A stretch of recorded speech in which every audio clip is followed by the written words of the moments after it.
Does.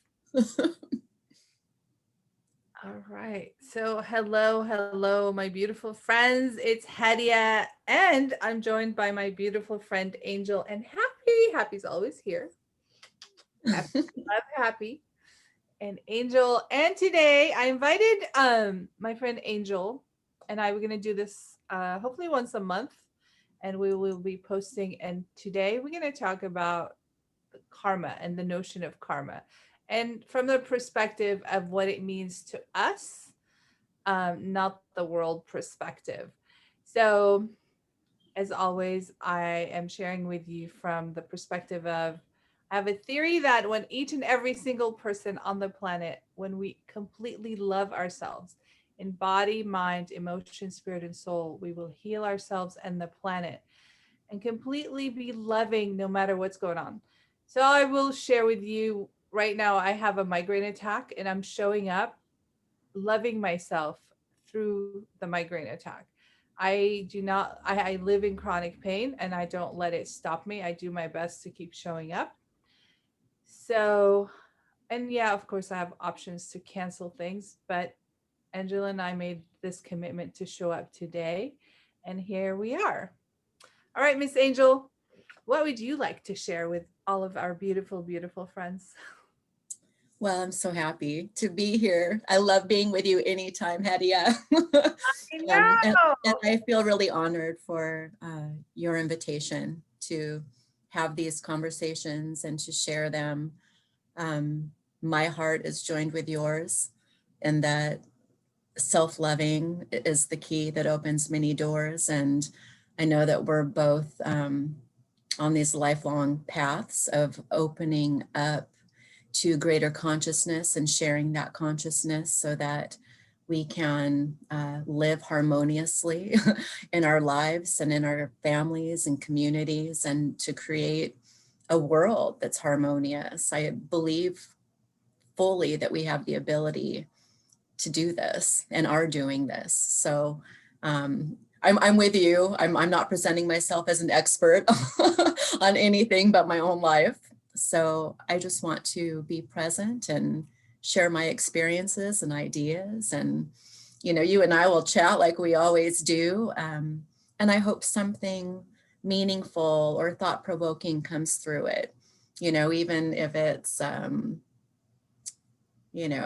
even if it's a trigger and it brings a chord of truth and resonance and someone listening that may be different or other than, that's still confirmation and self-loving that is being provided. So I'm just excited to see what happens and to invite anyone who does listen later.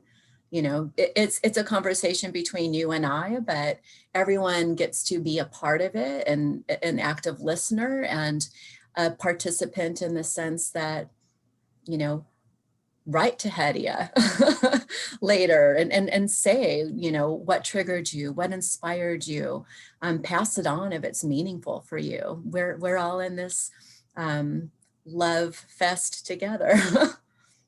Yes, and I ask this of my clients. Have an open heart and an open mind and see what you can receive. When we have an open heart and open mind, we receive so much loving and joy and gratitude and support. And we have been educated in this field. You and I met at the University of Santa Monica. It's a spiritual counseling program, and we've been friends ever since.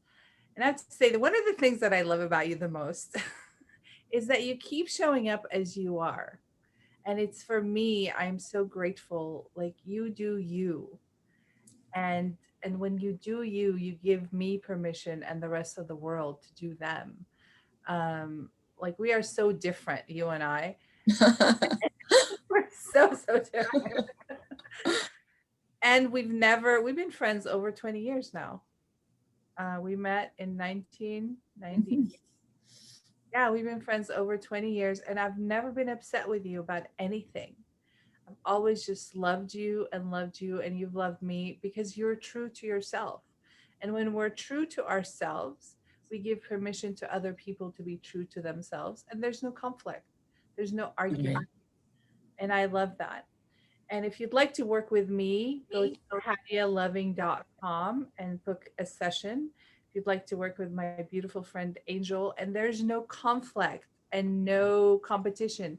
If you feel drawn to work with Angel, please reach out to me and I will forward the information if you feel drawn to work with me.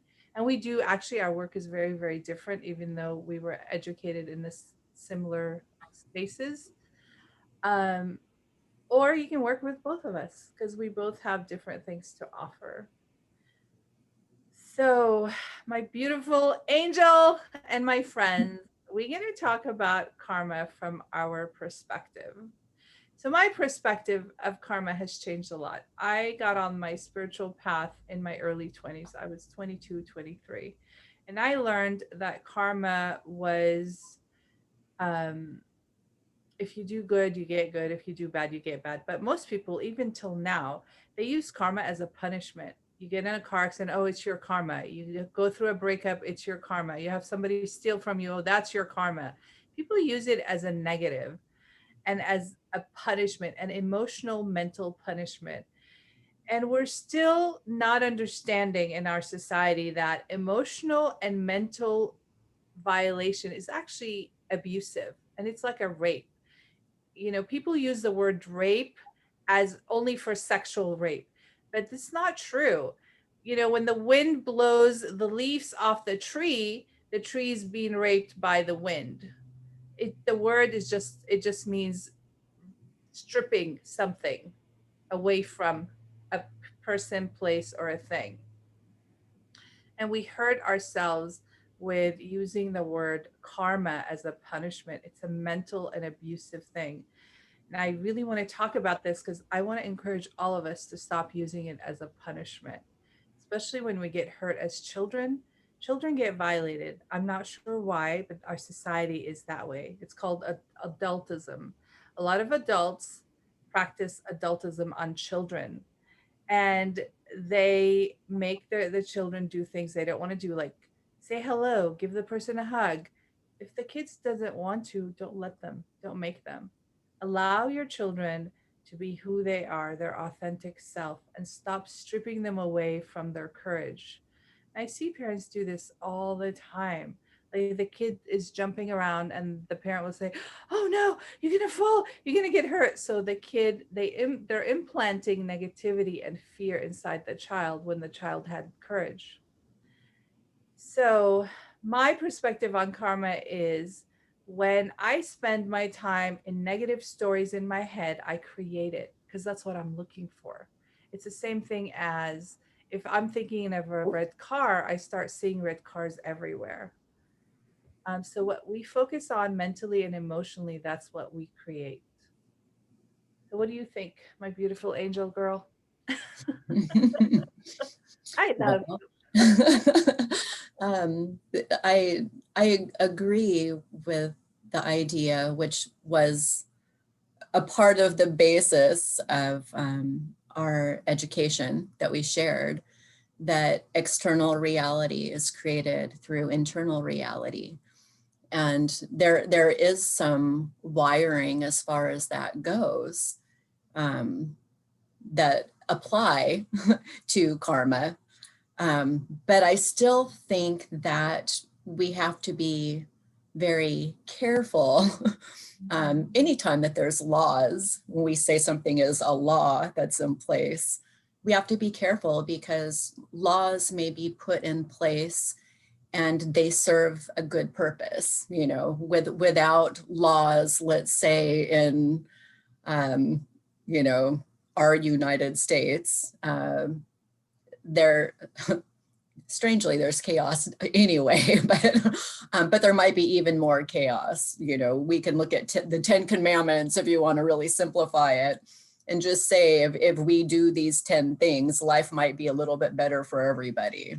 And to a degree, that's true, but there's always situations and circumstances where you have to be subjective and the laws may not apply and situations are different. And so there's certain things, especially embedded, let's say, in the laws of karma, which may be that which you sow, you will reap.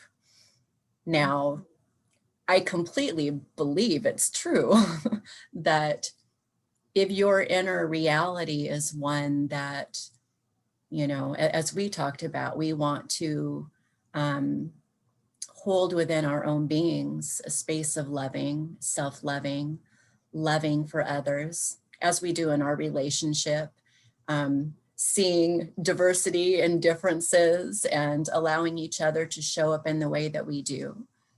But part of why we can do that with such great flow, and when I say we, I mean you and me in particular, we also have a certain language and a trust and a understanding that each other's intention is good. I think when you're talking about how children might show up, they're innocent. They might be tuned to something that they're uncomfortable with that a parent is not perceiving. They may not trust the intent, and maybe rightly so, or maybe they're just uncomfortable because they don't know well enough yet how somebody else is going to show up. But I think it's really important that we go with that instinct. And so you gave an example of how that might show up as a child, how it might show up for adults along the lines of what you sow, you shall reap. An internal reality is a reflection of external reality. While I hold the space of loving, for somebody, as in a law of karma, to say, I should always show up loving, I should always give the benefit of the doubt, I should always lend a hand to any needing stranger.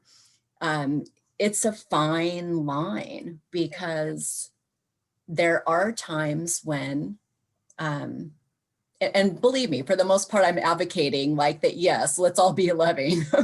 but there's times where giving the benefit of the doubt to a stranger, going to help somebody who comes up to you and says, can you do this thing for me, when you don't know them?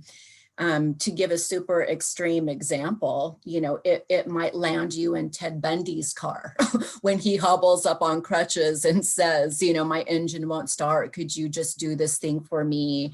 And sometimes, you know, I know one of his strategies was even to guilt women, to say, well, you're going to leave me stranded. If their answer was no, I'm going to go meet my husband, you know, and pick him up quickly. So yes, be loving, but don't bypass your gut instinct or a feeling if something else is showing up for you. That can equally be a loving action when you don't know for sure, to take care of yourself. We have to take care of ourselves so that we can be strong, so that we can be whatever it is, not exhausted. So then we can take care truly of the people who most need it, or who are closest in our lives, if we're thinking along the terms of being an energy conserver. We are human beings with a finite amount of energy and time, although a lot of times we don't like to think that's true. And yeah, and I'm glad you brought that up. Of It's like if somebody got in the car with Ted Bundy, it's not their karma. I disagree with that. Like, they were a kind, loving hearted person who wanted to help someone, and that person took advantage of them. Yeah, So and it's, I'm sorry, sweetie, go ahead. okay. See, I love how we are together. Do you want to finish that thought? And it upsets me when people see somebody that is good and wonderful, and they're out helping people, and they get hurt by someone who is malice and practicing meanness. Because I believe that everyone is good. We're all born loving and good and wonderful, and then we have patterns and signatures, and we Some people practice these patterns to hurt other people. And it's not their karma. It's not the person that got hurt their karma. They're just a good person who was caught in a bad situation. It's like somebody wrote on Facebook many years ago, I think now, um, what is a black cat crossing the street? And most people, if they're superstitious, they think seeing a black cat is a bad thing. And the person wrote, it's just a black cat crossing the street, and sometimes we just get hurt. And that's all it is. It's not our karma. It's not punishment. Like years ago in 2000, the end of 2007, I got in a car accident. Somebody hit me. It's not my karma. I was sitting in my car actually practicing gratitude. Thank you for this. Thank you for my life. I was listening to Christmas music. It was at the end of December. And I was just happy. I had a good day at work. And then out of nowhere, this person comes. It was raining. Her car spins and it hits me. It's not my karma or her karma. It was raining. First rain in California, Southern California, and the ground is slippery.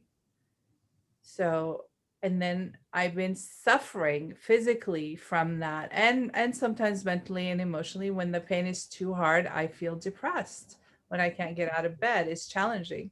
And I'm like, it's not my karma. It's just something that I experienced in 2007, and I'm still challenged with it physically.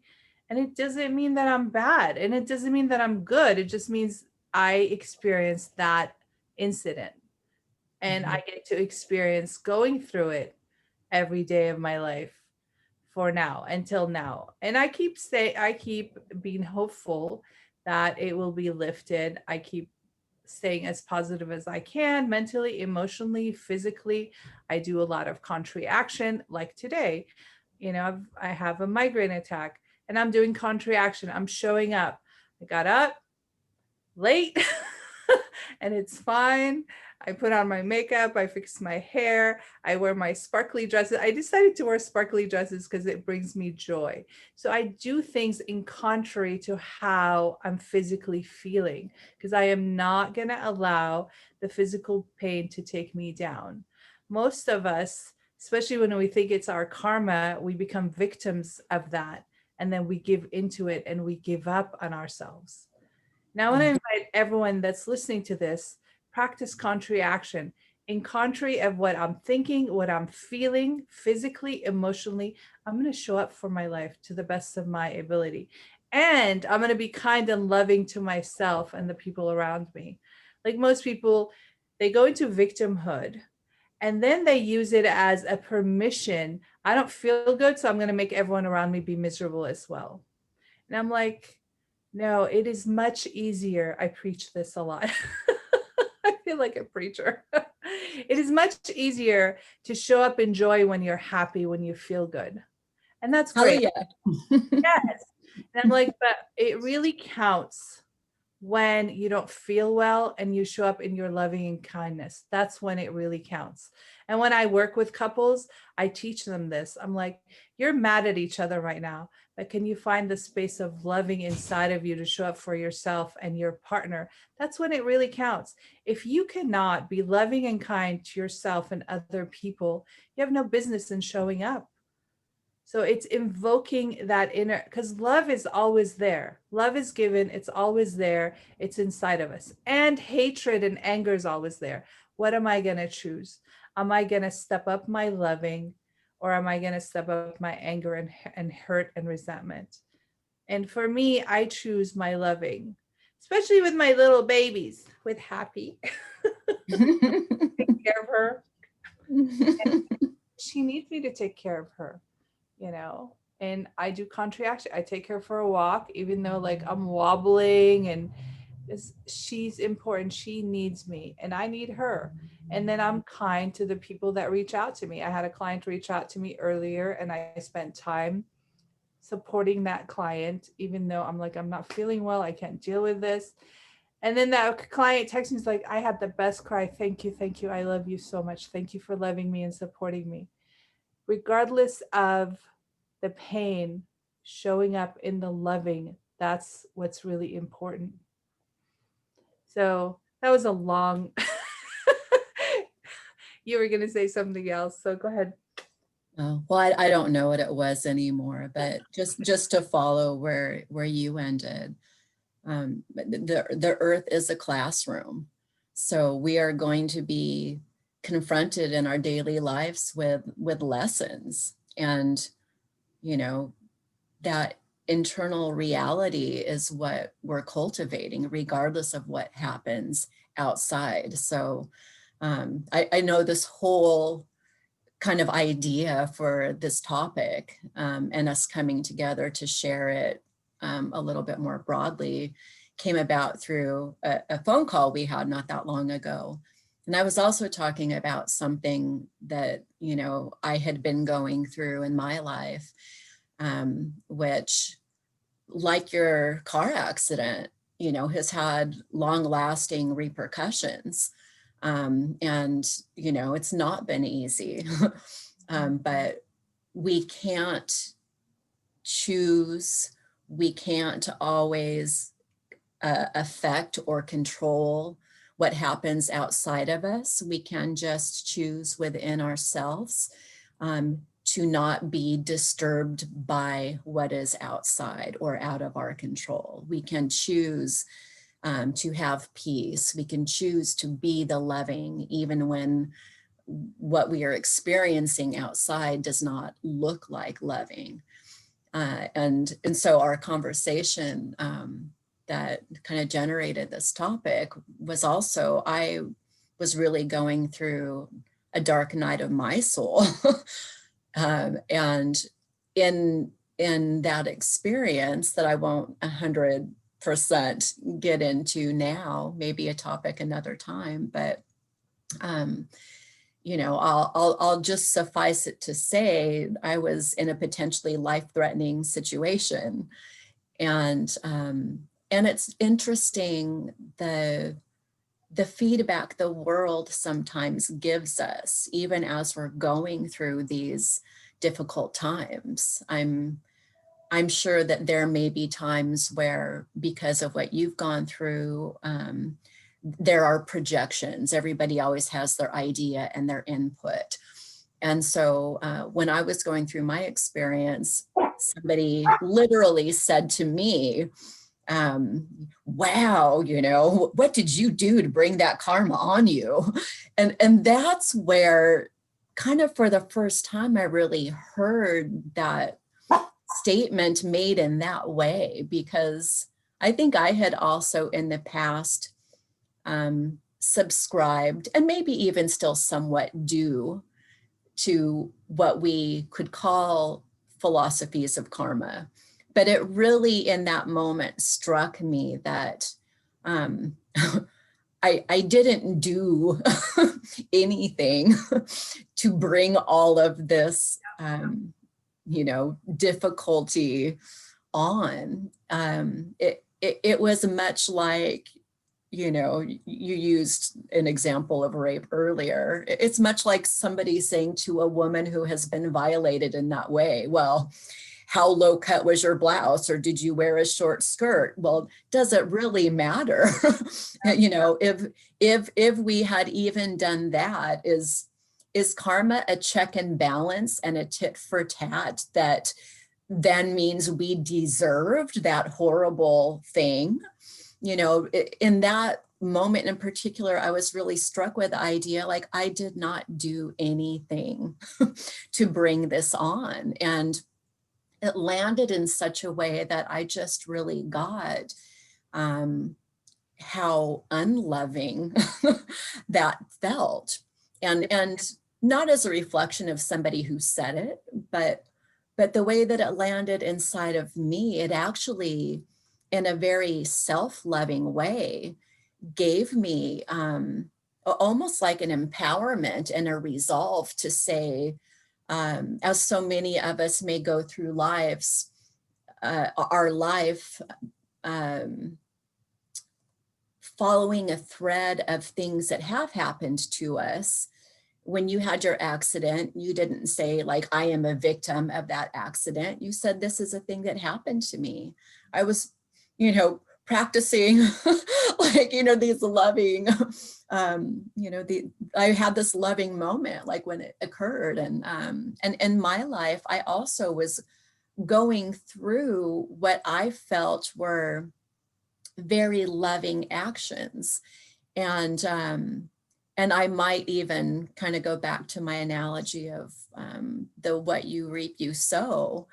I was showing up in a way that I had been taught to be very loving with another, to give the benefit of the doubt to another, to be selfless.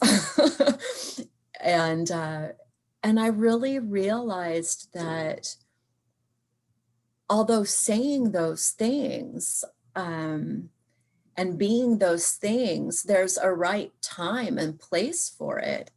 There's also the time where we start to go against ourselves because we're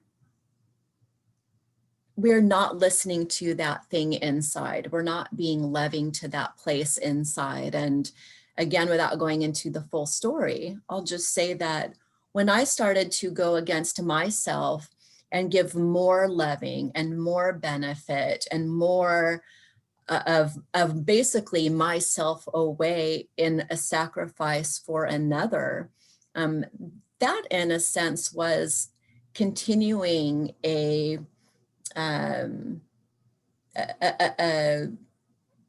allowance of being victimized. It was me allowing myself to be disempowered. And then what happened was that, this other, again, crazy, life-threatening circumstance evolved, but it wasn't in response to some horrible action that I had done. I wasn't a bad person, let's say, to another person. I more than anything like went against my own self-loving to show up and be more loving, I thought, to the world.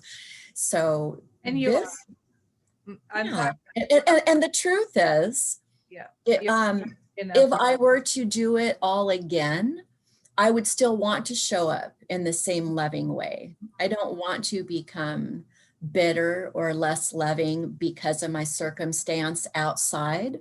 But what I do want to do is to be a better discerner and to listen to those instincts that I didn't listen to before. That is actually the most loving action to myself and to every other, which we perceive there are others, where we are really all one, showing up in different ways to deliver lessons. And at the same time that it was a very harrowing, difficult experience, and I'm still growing and learning through it, it also put me in touch with those places of power and those places where I gave myself away, so that now I can be more loving. And that is, in a way, I think where karma can be a true check and balance, not a tit for tat. And if I give this thing like a piggy bank, like Santa Claus, if I pray for the good thing, I'm going to get the good thing, but when the bad thing happens, like it wasn't God, or it wasn't because I was a bad child, there's a lot of superstitious and weird magical thinking, I think, that's tied into these ideas and a lot of religions to more or less keep us controlled. Rather than be in our sovereignty. And when we're talking about self-loving and loving each other and growing consciousness, that's about sovereignty. Yeah. Well, what I appreciate, well, one of the things I do appreciate about you is that you are a heroine of love. I remember you came out to visit me, and we went to Trader Joe's, and at the cashier, the person who was standing at the register, the guy you just said hello, and you beam loving at people, and he just started talking about how his head is crazy and he's in a crazy space. Like you were giving him essentially a coaching session, and he just stood there very lovingly. You just, you worked all day and you got on a plane and came to see me, and you were very tired, but you just stood there in such a loving, compassionate. You were so loving and compassionate, and the guy just was spilling his beans, and I was like, wow, that's really amazing. And then so people in if it was a different circumstance, the guy could have reached out and grabbed you, because when people who do not understand loving and don't receive it, they misunderstand it when it's facing them. Mhm. They really, all of us misinterpret what's actually happening. It's such emotional and mental immaturity. Just like you brought up earlier, the woman who got raped, and people are like, well, was your dress too short, or were your boobs hanging out? It's like, that doesn't matter. It's the interpretation of the person who violated her that was Mhm. immature. People think our actions are about them. That's totally emotional immaturity. Nobody's action is about you. Only you is Right. about you. When I'm smiling at someone and beaming loving at them, that's really about me, because I enjoy being in the spaces of loving inside myself and sharing it with the world. It's not about anybody else. I gotta plug in my computer. Give me a second. Okay. Before I die. Happy just went behind a pillow before you leaned back. That's right. She's a survivor. She Of course actually she loves is. Happy sleeps on top of the pillow. She takes most of it. So I put two pillows and she goes into the crack and she loves that. And the other thing I want to elaborate on is discernment. Like a lot of people don't even know what that word is and what that word means. Having discernment. Like when someone is coming at me with their joy, with their love, or giving me a compliment, that's not about me, that's about them. That's emotional maturity. And discernment is I can take that in just as that and not make it, oh my God, they love me, they want me. No, they don't. Or maybe they do. And it's okay if they do, but don't make anything bigger than what it is and check it out. Yeah. And I teach people discernment is about seeing what's going on and not reacting to it, not making judgment. Because as soon as we make a judgment, we make it about ourselves. And that's emotional immaturity. I want you to elaborate more about that. Like what I went through, my discernment was okay, I'm in pain and I'm going to take care of myself and I'm going to do my best not to be a victim.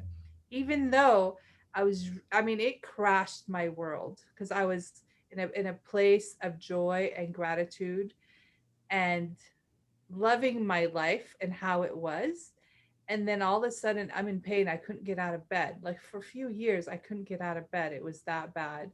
And I was angry at God. And I like spiritually, emotionally, mentally, physically, I just crashed. And then I had to put myself together little by little and get my strength back again to be in the world. Um, Mhm. and that wasn't I wasn't having discernment because I was angry at God. Like, God, how could you do this to me? I'm sitting in my car saying thank you. And so there's so many things I want to share. I'm like, oh, okay. So It's a huge topic. It can go in so many directions. and then the notion of God, like people say, well, God is punishing you. It's God's will. My father died when I was 2 years old, and people were like, oh, that's your dad went to heaven to God. That's the worst thing you can tell a child. What? Why would God want to take my dad away from me? I, my understanding now of that energy that is God is loving, and it's there for me to support me as I go through life's challenges and the learning that I need to learn to grow up as a human being in a soul. I am a soul, a spirit, and a human body, but I have all these learnings I got to do on this human plane called Earth. So this notion of like one of my clients, her daughter at 8 years old got leukemia, and she's like, "What do I tell her when she asks why is God doing this to me?" And like, tell her that God is not doing this to you. God is here for you to support you. That loving that you feel inside of you, that's God and around you, is here to love you and protect you as you go through this challenging time in your life. Yeah. And to me, that makes more sense than saying it's your karma that you got leukemia. It's your karma that you got in a car accident. It's your karma that somebody stole from you or you lost your house. Like, now a lot of people are losing their homes. It's not their karma. We're just going through this huge change in the world right now. And it's affecting a lot of people financially. It's not their karma. Right.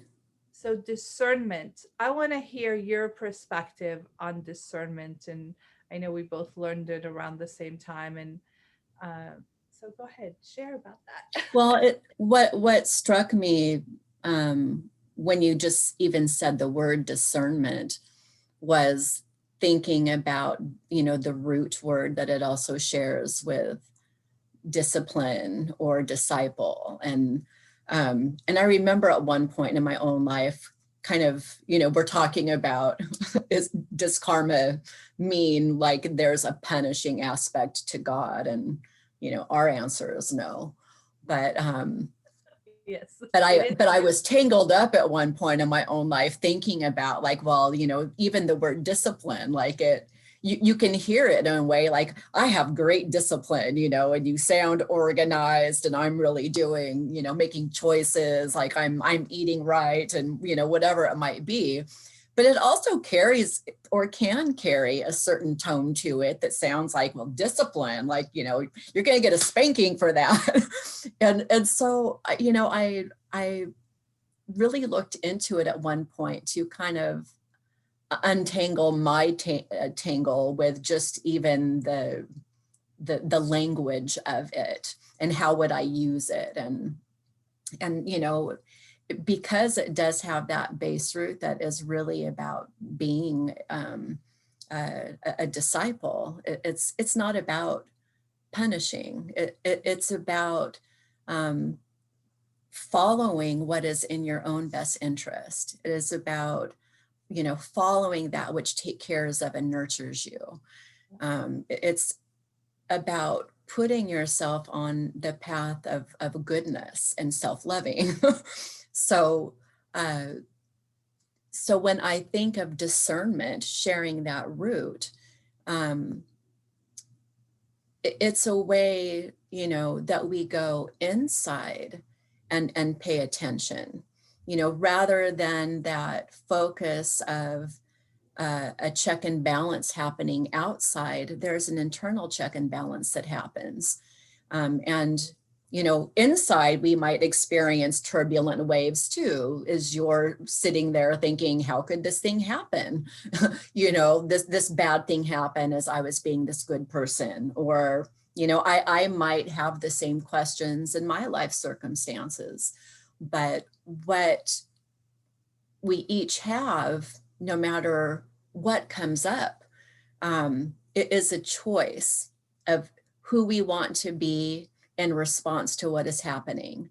And what are we going to respond like as an action versus a reaction to what has happened.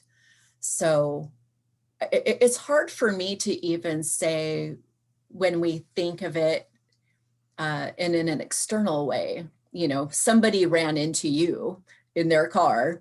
I know if you're looking at the concept of karma in a Buddhist sense, there's a lot more compassion built into it. And with that comes some understanding and forgiveness. And that is really what frees us. And there's perhaps, Hinduism came before the Buddhism, and they're similar. But again, like there was so much compassion introduced with the Buddhist concept of karma that also looks at the state of intentionality. So, You know, did somebody intend to run into you with their car? You know, maybe the repercussions are a little bit different. If somebody did that on purpose, then, you know, like, oh, I didn't mean for that to happen.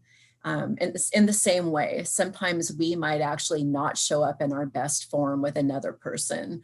And we're even mortified, you know, at whatever we said, and we wish we could reel it back in. But without judging even those moments, sometimes, as it did for me, it causes somebody to have a different internal response that empowers them. And instead of in that moment taking that on, they can choose like, oh, you know, I'm not going to take that in. I don't believe that. As a matter of fact, my truth is, and in our own ways inside of ourselves, we can make those choices. So your choice was, I'm going to show up, you know, I'm going to keep doing what I'm doing. My choice was not to say like, you know, God, why have you forsaken me? Like, how could this happen to me? You know, what really happened, my internal experience was, you know, there's so many ways of looking at something. My discernment was not, this happened because there was anything I could do necessarily to prevent it. Maybe I could have paid more attention to internal voices, and maybe it would have happened anyways. Like, we really don't know. But my response to it was that actually, like, I was not forsaken. I was not being punished. This wasn't because, even though there may be kinds of patternings in our lives that I think attract us to certain situations until we learn a lesson, choice and free will still has a lot to do with how that pans out. So I'm not willing to say it's all karmic and there's nothing we can do about it and the outcomes are always going to be the same. But to kind of roll it back, you know, there is a opportunity for me to say this experience is like this past experience and this past experience, and therefore I'm going to hold on to, it's my karma, it's my victimhood, you know, God is deserting me. Like, there's all kinds of stories that can spurn from it. What I really felt instead was, more than ever, I feel the loving inside. More than ever, I feel the loving of Spirit's presence, because I'm not alone during this time. And a lot of times our perception about things really has to do with, are we separate from the loving that we have access to? Are we having such a narrow focus on a wrong, a bad doing, or something that happened to us or against us? Or are we in a space where we can recognize any other outside can only do the best that they can do according to the loving or the separation from loving they're experiencing themselves in that moment? And my opportunity was to actually have this great expansion, that even in this darkest time, I see the light. Even in this experience, I'm feeling held and protected. And I was, I certainly was. And the same can be said about, you know, your car accident. Like, even though this is my experience and I'm suffering these things, I have a choice for how I show up. I have gratitude that, you know, it wasn't worse. You know, there's always any way that we can spin it. But I'm going to choose to spin my story, and not because we must always think positive or look through rosy glasses, which also is a narrow perspective at times, but because in my heart and the way that I connect into my joy and into my loving and perpetuate more of it is to continue to give myself access to the source of it. Yes. And that is why sometimes when, we're bogged down and having our darkest, deepest soul searching experience, um, there's still an infinite well to dip into and be refreshed by. And we can amaze ourselves, sometimes even in the darkest times, and most especially in those darkest times, when we choose to show up in the loving instead of the story. Mm-hmm. And the victim, being a And victim. the victimhood, and have any desire to see then, going back to the discipline or the discernment, to see a punishment therefore given to the other. Mm-hmm. What benefit is there Mm-hmm. to that? I definitely agree. For me, I believe, and I don't like really using that word because my belief system can, as I keep growing and learning and maturing mentally and emotionally, my belief system keeps changing. But I think the reason things happen that are uncomfortable and or painful and going through dark night of the soul is to bring us back to our loving. And I always say people come into my life to teach me to love myself more and more, and to reflect to me, like, things happen to reflect to us who we truly are with ourselves, and going back inward and loving more and more. The car accident happened, and even though my life was good, I was settling. I truly believe on a spiritual level, I was settling and I was comfortable in the life that I had. And I think spirit, God, the powers that be, I can't confirm or deny anything. It brought this on into my life so it would shake me up so I can so I don't settle. And because now my life is much, much better. I'm truly living my soul's purpose. And by loving myself more and expanded into my loving from within me and around me, and then helping people on a bigger, deeper level. I mean, I've been in practice and supporting people since 1997, but I had to learn more to to like tear away the comfort, because we just get comfortable. Life is good. Why should I change anything? And I needed to learn more loving and expand and emotionally mature.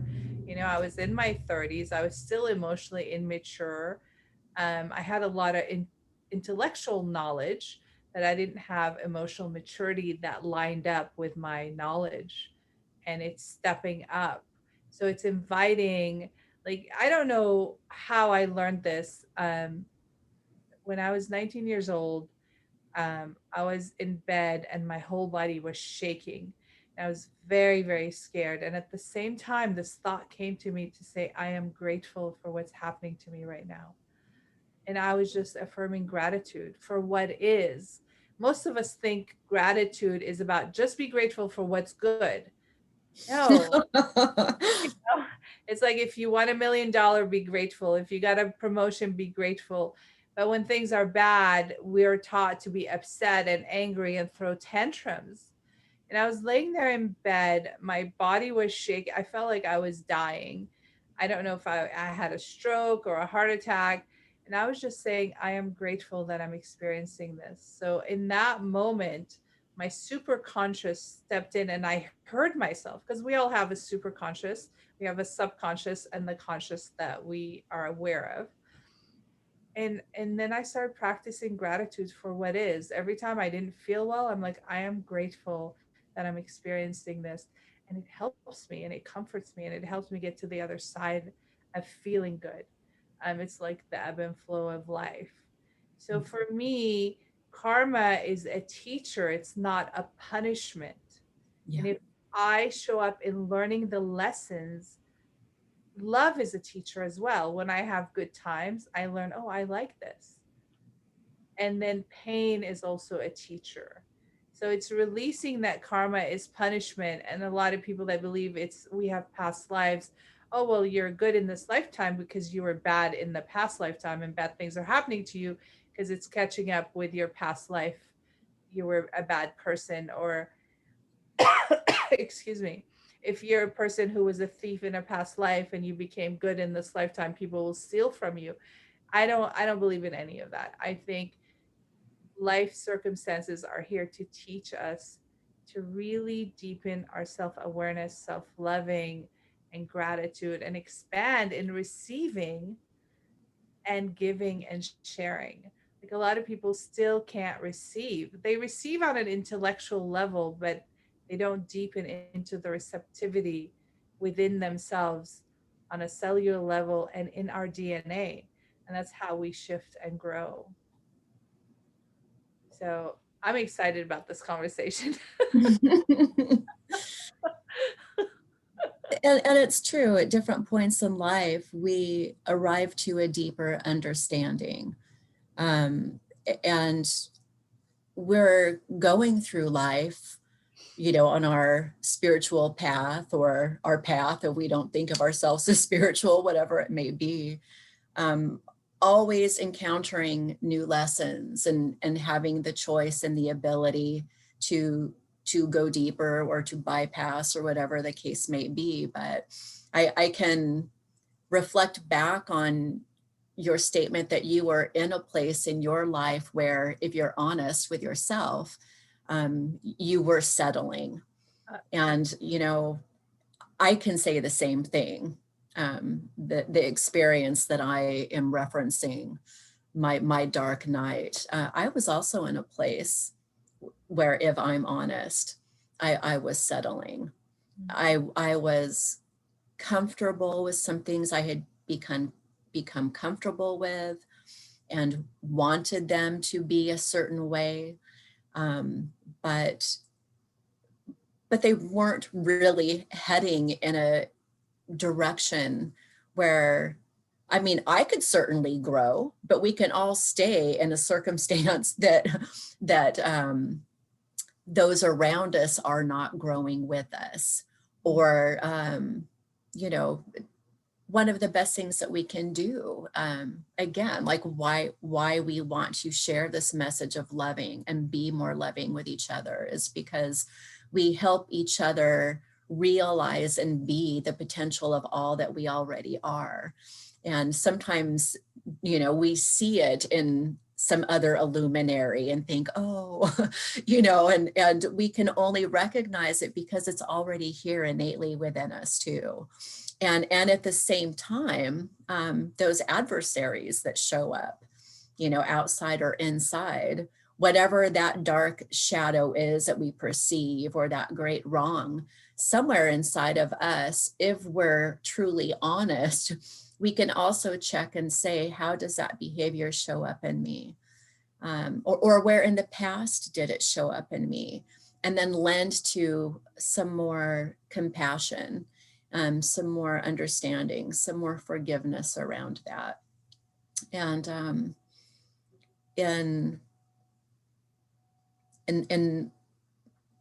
I can't help but, as somebody who has read tarot for a number of years, probably since I was 15 or 16, I read the tarot deck for myself and others.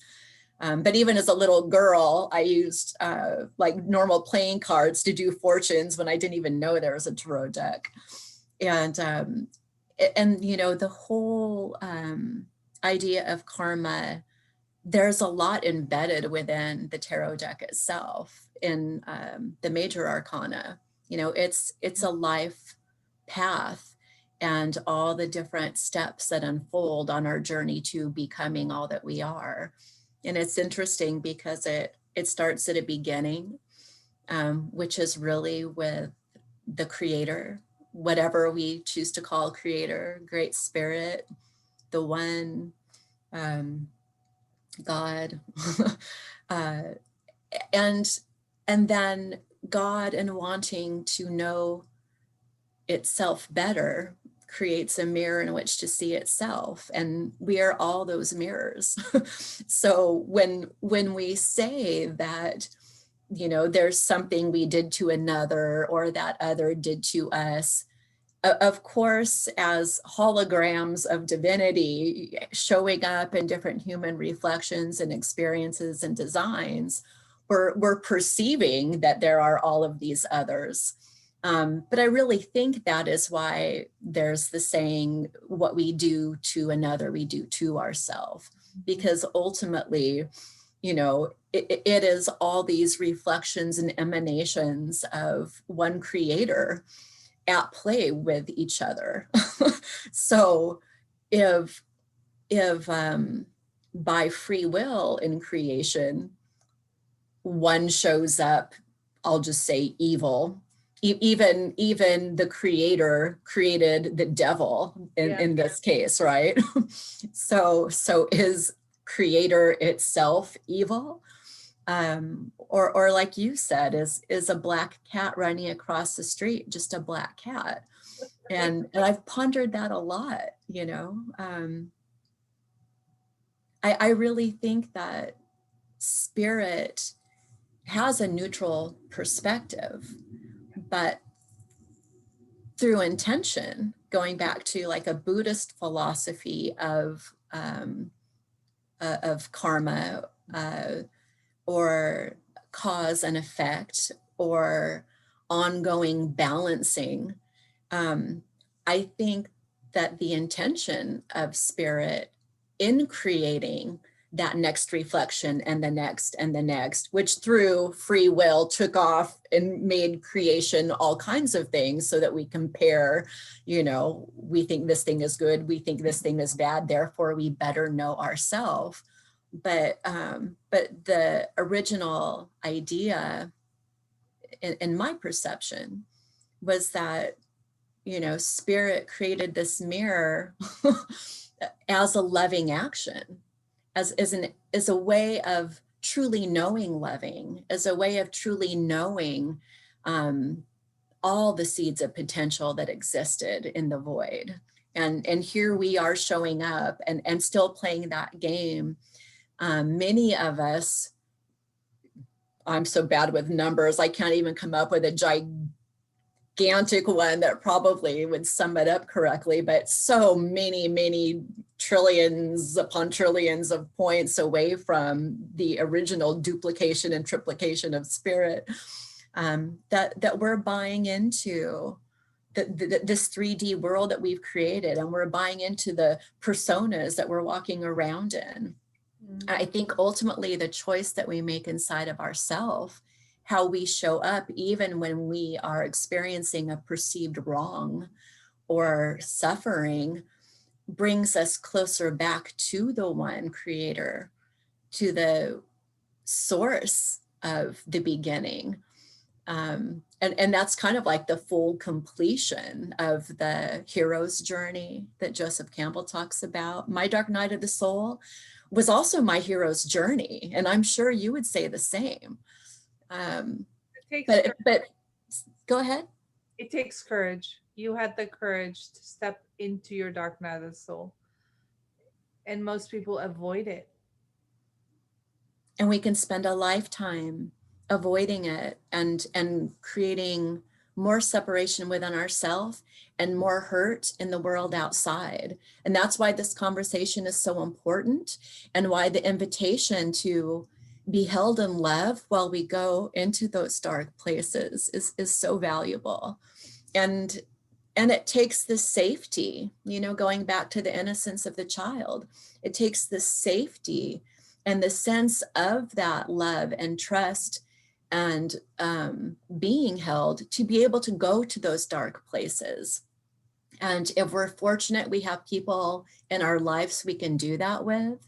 And I hope that in a sense, we're creating more of that by having this conversation and sharing it. Sometimes we might feel all alone in it. And that's when maybe even we just look to whatever we perceive as our connection to some higher, self, whether it is a perception of a higher wisdom, or whether there is a creator that you have a relationship with. the invitation and the opportunity is always there. And just to kind of bring it back to the tarot deck again, like I find it interesting that, you know, one of the middle cards, almost the middle point, like the Wheel of Fortune, which is the karma card, you know, if you're giving a very basic kind of fortune telling or divination reading, you know, you might interpret the Wheel of Fortune number 10 as the karma card. Sort of in a simplified way, you would say the only constant is change, and you are basically the driver at your wheel of destiny. You know, whichever way you turn the wheel, you know, you choose the road that you go down and the path that you will follow. But even the next card in the deck would be the Judgment card. So it's almost as if you could end the story there. And then that's where you get, this is about punishment. If you do something bad happens. If you do something good happens. It's not that easy. That's like part of the picture. And that's why I think systematically, so often these beautiful truths that are embedded in the wisdom of so many different cultures and times and places in history are divisively cut short to make us feel bad, to separate us from our loving, to separate us also then from each other because of that. But if you go through the full extent of the major arcana, the end is the World card, number 21, I believe. And the world, again, in a really basic fortune telling sense, you could say, if you go through all these pathways, if you're willing to go into the darkness and unfold to the next step and the next step and keep going deeper, you can inherit the world. Mm-hmm. But in an even greater sense, and I believe at the level that we're talking about, through loving and expanded consciousness, we can create even a new world, a world where it's no longer necessary to be going through the lessons of pain. We can create it differently. We can be differently. We can know ourselves as divine creators and loving creators, which then unfolds a different creation. And the sense of what we're going through in the world right now. You talked earlier about, you know, the whole world is experiencing a kind of shutdown in a difficult time. Has the whole world been bad? You know, I don't think so. But even in this hard time that everybody collectively is going through in their own way, we can look at, you know, we are being confined to our homes or being restricted in such and such a way, you know, we can't do this, we can't do that. But also there's so many things we can look at to say, even for those conspiracy theorists like myself who love to go there, even if you think it's being done to you and there's a dark reason behind it, we can be bigger than all of the dark reasons. And look at the beauty that's come through it. At the same time, families may be having a hard time being at home, working, taking care of children, like trying to be the teacher, like trying to do it all. And some people truly experiencing loss or a lack of wellness through COVID or anything else. There is also opportunities that we haven't had for a long time to truly be with our children, you know, not just the 1 hour after you get home from work and before they go to bed. There are opportunities to quiet ourselves and go inside to that place of contemplation and not just be so busy and tired going through our days, but how do we find the peace inside of ourselves? How do we experience a sense of loving in ourselves? In a world that's always busy and frantic and you're tired, it's hard to do, or it can be hard to do. But this is an opportunity where, even though it's hard for some people to be with themselves, it's an opportunity to do just that. And what do they find when they go inside? We can create heaven on earth, even in our small apartment, if that's what we have, by holding a vision of the world, because we really are in this together. And when hearts are adjoined through a similar circumstance, amazing things happen. We change the destiny of the whole world. We can sit in that peace and hold that peace and that harmony as a possibility for everybody. We can create beauty, or as you were saying, tap into what brings you joy. If I'll claim this for myself, I'm working from home. Some days I don't take a shower, no one's going to see me, but on the days that I do, and I put on something nice, and it doesn't have to be that you do your hair, but whatever it is for you, like I am going to feel just that much better. If I have flowers on my table and those flowers bring a sense of beauty to me, I am creating my heaven on earth, and that feeds something that continues to fuel that internal reality, and therefore continues to create, no matter what forces may try to dampen that or close that down, it continues for me to perpetuate that sense that then flows out. And when I go to the grocery store, even with a freaking mask on my face, I can still beam loving and have the space for the next cashier who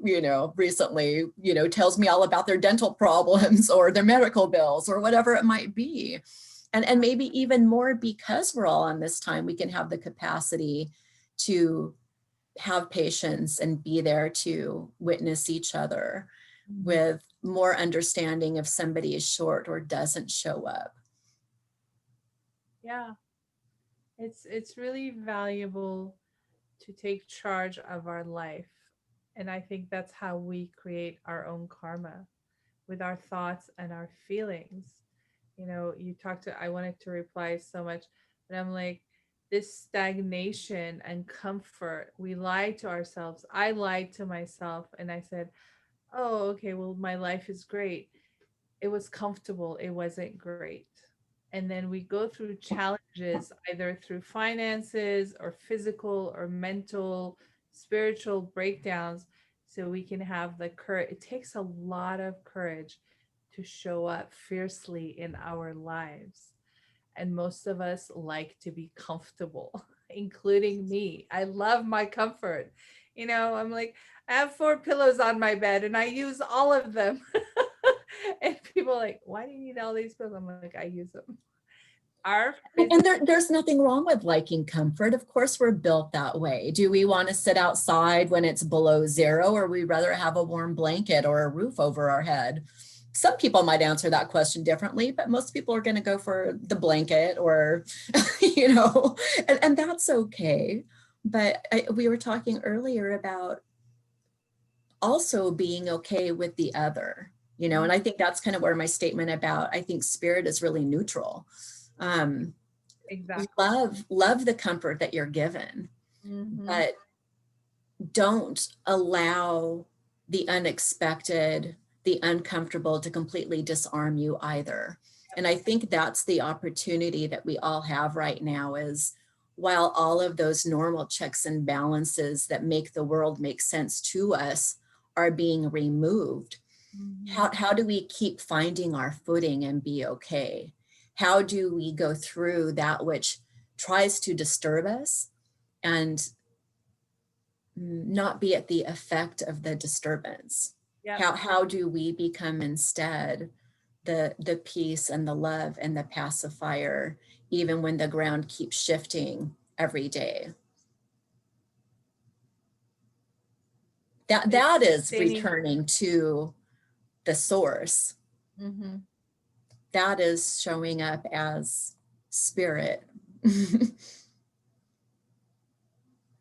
Yeah, and it Even takes while we're courage. embodied. It takes courage to be in the body and say, okay, what's next? Instead of settling. And most of us people, we settle. We settle for our life partners, our husbands, wives. We settle for our jobs, the car. It's like, you don't have to settle. And yes, it's sometimes more challenging, but it's freeing at the same time to have the courage to do your life, to do you, to embrace what you're meant to do. Um, and it's creative. It's, I'm not saying creativity as an artist, like an actor, dancer, visual artist. It really is, when we have the courage to live our lives, we live in creativity and trust. Trusting that, okay, I'm going to say yes to this and it would lead me to something else and something else. All right. So in closing, what are your Are we there already? we've been talking for over an hour. Time flies. I know. And you and I do that. We get on the phone, we talk for 3-4 hours easily. But we just scraped the tip of the karma iceberg. I know. More to come.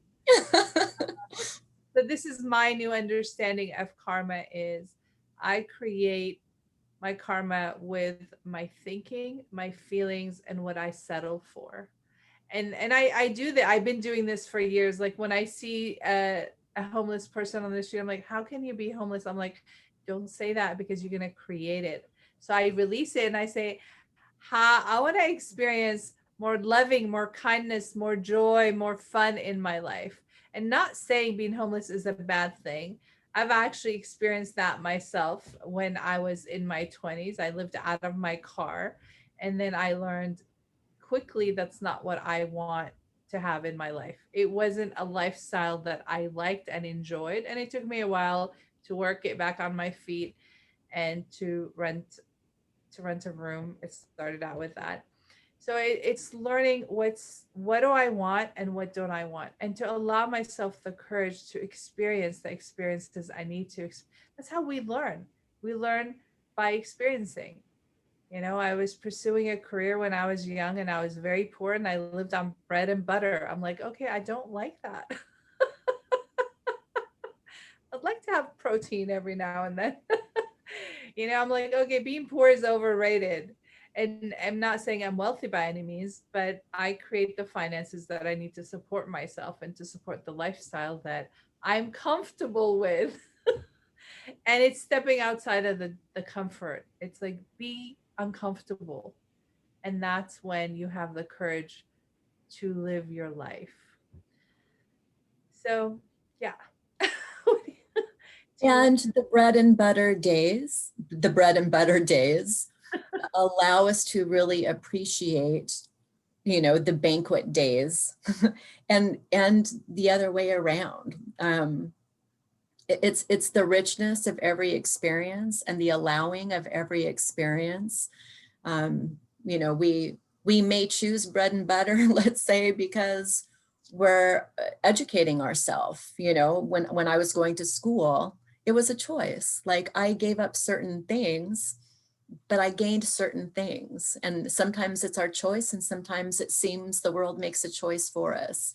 Right now, we're in a circumstance worldwide where a lot of things seem to be outside of our control. But what we can control is, as you're saying, how we choose to show up. Mhm. And to be grateful for what is and for what isn't. Yeah. And I have to tell you, I love bread and butter. It's like my favorite. You just want something else to go with it. It's my downfall. I can eat bread and butter. Like I'm like, oh my God. So I stay away from it because I just love. Um, so yeah. Thank And you. just finding the comfort Yes. with the discomfort, I Yes. think is kind of just a note that I would leave on. There's nothing wrong with comfort. Not It's at all. yeah, but it the stagnation, I think I'm talking more about, settling, being comfortable and settling instead of saying, okay, this is comfortable and I know that there's more for me in the world. And these great times that shake us up Mm. allow us to truly see again more and more of who we are and what we're made of, and how we want to be no matter what. Yeah. So we can be a source of comfort. We can be our own comfort, even when it, you Yeah. know, when nothing is predictable.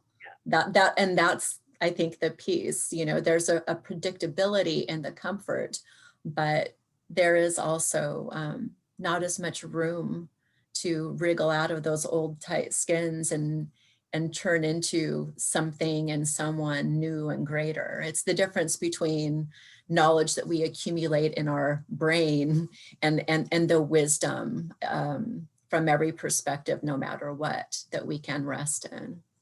Yeah. Beautiful. Thank you, my beautiful angel. Thank you for joining me. I love you so much and I look forward doing more of these talks and putting it out there. If you are listening to this, know that you are loved. I tell people that I love you because love is given, universal love. I love you. I care about you. Please love yourself and care for yourself. And that's how we're going to heal the world. Complete loving in body, mind, emotion, spirit, and soul, into spirit, into knowing, into harmony, wholeness, completeness, and oneness, co creating with ease and grace in loving and light. All right. Mwah. Have I a bow to the divinity in you all. We are one. Mwah. Bye. okay. I'm going to turn off the recording. I don't have to leave the meeting. No, I think it's this way.